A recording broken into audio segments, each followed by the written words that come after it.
klubu and now the floor for the president of Košice Marathon Club, Štefan Daňo. Vážený pán primátor, dámy a páni, som veľmi rád, že v takom veľkom počte ste prišli podporiť zapálenie ohňa ako symbolu 93. ročníka Medzinárodného maratónu mieru v Košiciach.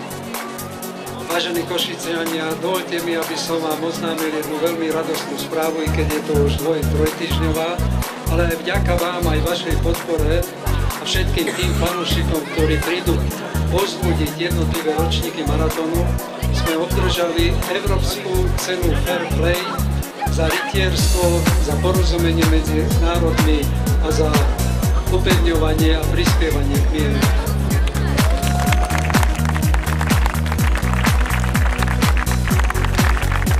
Pred 93 rokmi 8 československí besty sa postavili na štart turní prvého ročníka a dnes na 93. ročník sa postaví 11 791 registrovaných bestov z 58 krajín sveta.